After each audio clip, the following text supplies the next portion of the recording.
I'll show the move and then I'll come back and break it down. So we're here. If he tries to roll up into me, go ahead. I straighten my leg.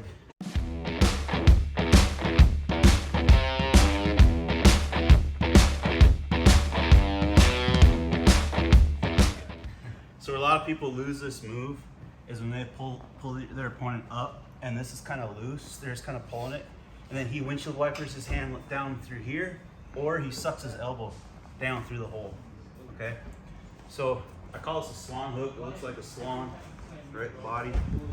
I cup here, take my elbow, pull my elbow in tight to his ribs, and then I bring my ear to my shoulder and I trap that arm super tight. And then when I pull him up, I pull my elbow towards my belly button. And now I've got this arm wrenched in tight, so he can't pull it out. This hand plants out from his belt line, okay? Plant here, plant, I step with this foot, my knee comes up and comes through, and I sit down on my butt. And if you get kind of far away from him, use this hand to squeeze your butt in tight, okay? Now pretend there's a grate between your knees and you're trying to pop it. Squeeze your knees together. Right. Great. Pinch the grate.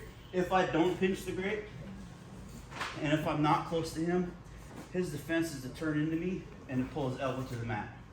Okay? If I'm in tight, it's much more difficult for him to turn into me. Okay? Now, if I squeeze the grate, his elbow's getting hooked here. I don't even have to hold on to his arm, and he's not going to be able to defend. If he tries to roll up into me, go ahead. I straighten my leg down over his face. But if you're tight, if your butt's tight to his shoulder and you're squeezing the grate, you don't have to worry about that.